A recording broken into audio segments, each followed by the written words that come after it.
experiência, até onde a gente conhece, única, né, de sindicato especializado nas educadoras e educadores da infância. Então, o CEDIM encaminhou ao ministro, ao secretário executivo, a mim e a secretária Kátia, da SEB, um ofício em que manifestava, primeiro, o desejo de compartilhar uma reflexão que o CEDIM já tinha feito sobre condições de trabalho e saúde das profissionais que atuam na primeira infância, e, ao mesmo tempo que compartilhava esse material, o CEDIM solicitava a criação de um GT ou de uma comissão especial para a gente conversar sobre o cuidado com as condições de trabalho, ergonomia e saúde ocupacional dessas profissionais, né? Então, é muito importante a gente reconhecer isso, porque uma das formas que o racismo institucional opera é pelo apagamento da presença e da atuação das pessoas negras nas políticas públicas, né? Especialmente quando são mulheres negras. Então, dizer que essa demanda nasceu a partir de uma provocação do CEDIM, de uma presidenta que tem um compromisso histórico com a agenda e que tem, portanto, uma agência política muito importante, para nós foi um sinal bastante claro do que a gente devia fazer, que era assegurar esse espaço institucional para a gente conversar sobre esse tema, que é desafiador. Eu sempre digo que salvo o melhor juízo, nenhum secretário municipal de educação acorda de manhã pensando em como acabar com a saúde das trabalhadoras da sua rede, né? Então, a gente parte do pressuposto que as pessoas são guiadas pelo interesse público, pela vontade de fazer acontecer as coisas, e que a realidade é desafiadora mesmo. É desafiador você fazer a expansão do atendimento na educação infantil na velocidade que o Brasil precisa e garantir que isso seja feito com qualidade, que isso respeite as condições de trabalho, a infraestrutura física das unidades, o número de crianças que vão estar sob a responsabilidade de cada profissional. Então, para nós do Ministério da Educação, professora Claudete, foi muito importante receber sua provocação. E como eu sei, e você nos contou no ofício, que essa provocação nasceu de uma reflexão anterior do CEDIM, eu te passo a palavra, se você quiser compartilhar esse material, enfim. Você é sempre muito generoso. Eu acho que essa generosidade nos fortifica. Eu confesso, gente, que eu estou emocionada nesse momento aqui, porque ver pessoas tão importantes que discutem a educação se propondo a participar de um grupo de trabalho como esse, no mês que a gente comemora a educação infantil no Brasil, nosso sindicato todo ano, nesse dia, no dia 25, nós estaríamos nas ruas dialogando com a população. Mas devido ao evento, nós estamos presenteando, eu acho que a educação infantil do Brasil, com esse momento aqui, com esse grupo que eu estou muito esperançosa que vai render frutos importantes.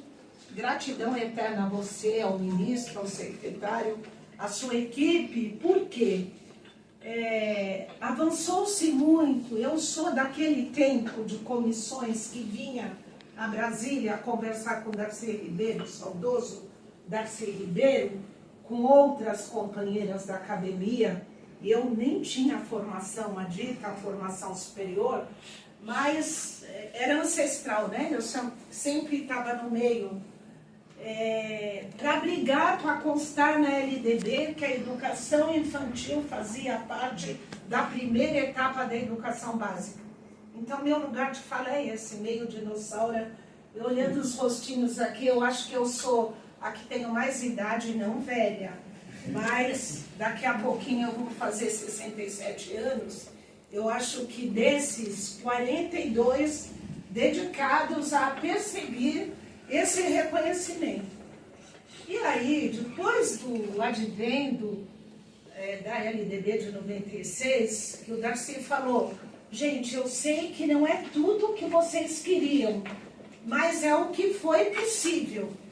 E que isso foi o grande marco para que todos nós aqui estivéssemos falando da educação infantil fora da roda dos expostos, da roda dos excluídos. E aí, a partir disso, numa luta coletiva, várias ações foram realizadas. Então, quem era esse profissional, qual era esse espaço, quais eram as adequações necessárias, e eu me sinto honrada de ter dado a minha ínfima contribuição, mas assim, já em 2003, a gente tomou as providências na maior rede de São Paulo, onde, primeiro, nós tiramos da assistência social, trouxemos para a educação e falamos em alto bom som. É educação, então aquela máxima do Freire, no livro dele de 90, professora Cíntia Não, nos norteou nessa caminhada. E a partir disso, a gente viu pulverizar no Brasil todo medidas, né? Legislações, adequações, que trouxeram a educação infantil nesse patamar de reconhecimento que se tem hoje. Muito bem. Só que, em 2004, nós sentimos a necessidade de criar um sindicato para não deixar isso se perder. Porque, por exemplo, a gloriosa CNTE é mais professores da educação básica, raro experiências que se tem relacionadas à educação infantil. E, por vezes, a gente vê em algumas medidas que são adotadas aqui em Brasília, questões que excluem os profissionais de educação infantil. E aí nós temos o ápice disso na reforma da Previdência de 2019, quando se propôs alterar o tempo, a idade da aposentadoria da professora de 50 para 60 anos. Quando nos deparamos com aquela proposta, e aí com várias justificativas do aumento da expectativa de vida, nós falamos, será um caos para a educação infantil, porque esse magistério, que para alguns ainda é visto como um magistério menor, de menor importância, porque aquela coisa que o cuidar e o educar caminham junto, mas como política pública é para crianças pretas, pobres, de lugares, então qualquer coisa estava bom, e a gente sempre questionou isso. E aí nós dizíamos, gente, não pode, porque assim a gente lutou tanto para se garantir a formação, para que tivéssemos pareceres de organismos tão importantes como esses que vocês representam, o próprio MEC, para dizer, olha, é educação infantil, tanto na creche, na pré-escola, a linguagem do senso comum, que a gente não admite na cidade de São Paulo, e eu nunca perco a oportunidade de chamar atenção, não é creche, não é pré-escola, é educação infantil, como se esses profissionais fossem babás. Aqui a gente tem mestre, doutores, pessoas que se dedicam e que entendem que este magistério é de uma importância que vai não só alicerçar, mas trazer menos dificuldades nas outras etapas, se tiver um olhar e um reconhecimento que esse profissional tem que ser bem formado, que esse profissional tem que ser valorizado, porque é o início de tudo. Depois não adianta. A educação infantil é importante, tem que valorizar, mas a gente percebe muito poucos olhares para esse profissional que exerce esse magistério. Lá na infância, o Alexandre sabe do que eu falo, porque ele atuou na formação e ele sabe o tamanho do desafio.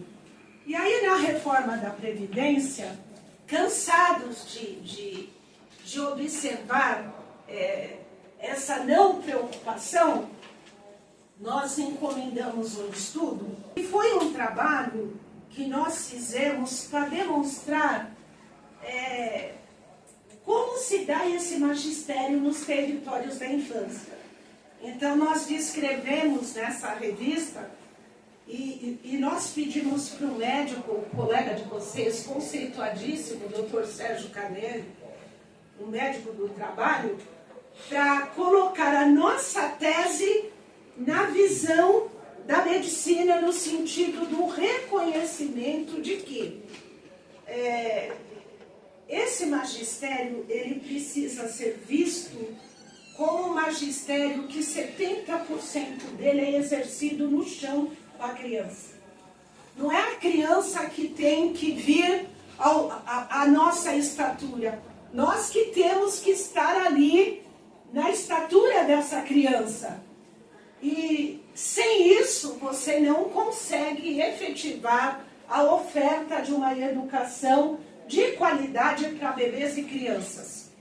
E foi esse, é claro, tem pessoas aqui da academia e os senhores e as senhoras representando as suas entidades importantes. É claro que ele é singelo, mas foi a nossa intenção na reforma da Previdência de entregarmos para toda a CNTE tem também, então eu vou pedir para passar para as 3. Mas esse material aqui, que eu quero chamar a atenção, ele foi produzido para entregar para todo o Congresso Nacional. Em 2019, em plena pandemia, que se dizia que não podia entrar no Congresso Nacional, o CEDIM falou, nós vamos entrar. Nós vamos entrar porque é impossível não demonstrar para o Congresso, para senadores e deputados, essa visão. Eles não podem tratar diferenças na igualdade com a mesma régua que se pretendia. Tem que ser considerado esse magistério. Então, se vocês forem revisitar nos anais do Congresso Nacional, a única audiência pública que teve no período da reforma administrativa foi a que o CEDIM articulou lá no Congresso Nacional, com o presidente da Comissão de Educação e um deputado que abriu o Congresso, onde nós passamos 4 dias entregando esta revista aqui, que eu queria pedir para cada um de vocês, até no voo de volta, lessem com carinho, que eu acho que é basilar para o trabalho que nós vamos desenvolver aqui. E nós entregamos e conversamos com 580 deputados. Não, 512 deputados, que um não estava. Nós não entregamos para a assessoria. E para 79 senadores. E aí tivemos uma reunião, então, desde 2019, o Congresso Nacional recebeu a descrição do trabalho que os educadores da infância, que é assim que eu gosto de chamar os professores e as professoras, desenvolve nas escolas de educação infantil do país todo. A gente registrou aqui as principais atividades. Mas eu queria chamar a atenção, não podemos exigir do nosso corpo mais do que a natureza nos dá, há limites.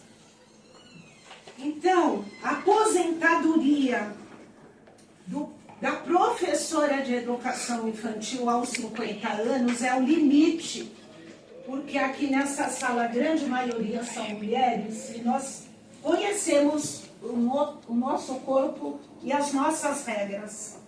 É a partir de 44, 45, 46 que começam as alterações hormonais, as oscilações, a diminuição da mobilidade. Imagine os senhores e senhoras em espaços com 20, 30, 7, 10, 15 bebês. onde nós temos que exercer esse magistério, participarmos desse processo de desenvolvimento que é vital para todo processo de desenvolvimento cognitivo do ser humano.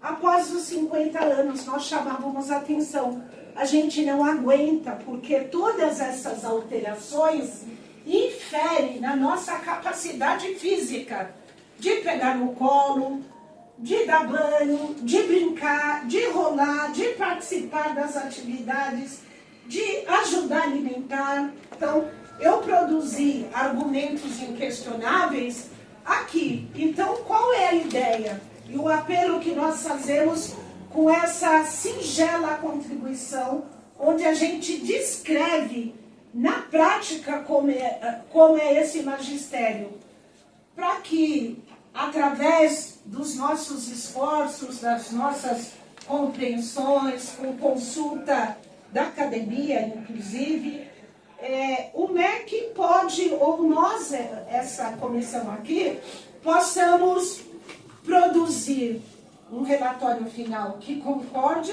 ou que discorde. Nós temos aqui a Mariana, que sabe do que eu falo. Hoje, o número de licenças médicas do afastamento é maior na educação infantil, piorado após a reforma da Previdência. Porque não é verdade que ficou 57 anos. Para as pessoas se aposentarem com a média, e eu finalizo com isso, com a média do 100% do que recebe, elas têm que ficar 40 anos exercendo esse magistério. Isso não é admissível, não é possível que a academia, que os setores vão continuar concordando. E isso traz prejuízo na qualidade, pelas licenças, pelos afastamentos, pelas readaptações, que é prejudicial até para se gerir essas unidades de educação infantil. E ainda, na minha cidade, aí não tem nada a ver com críticas e questionamentos, esses profissionais, Alessandra, são punidos quando adoecem e têm adoecido cada vez mais com punição de diminuição de prêmios, de PDE, enfim. Então eu queria finalizar, dizer para vocês que eu acredito piamente que todos que estão aqui nessa sala, o Rodolfo, o ministro, é sensível a isso. Não dá para dizer que não é conosco, se nós todos aqui militamos pela qualidade da educação, tem que ter esse olhar para esse profissional que está lá no território, que é quem executa esse magistério. E aí, 60 não aguenta, 57 não aguenta, a régua não é a mesma e tem que repensar, tem que ter um parecer, uma diretriz para o Congresso Nacional. Nós já entregamos texto de legislação para alterar isso e a gente tem que voltar à aposentadoria na data limite, que é os 50 anos. Então, esse é o sentido, né?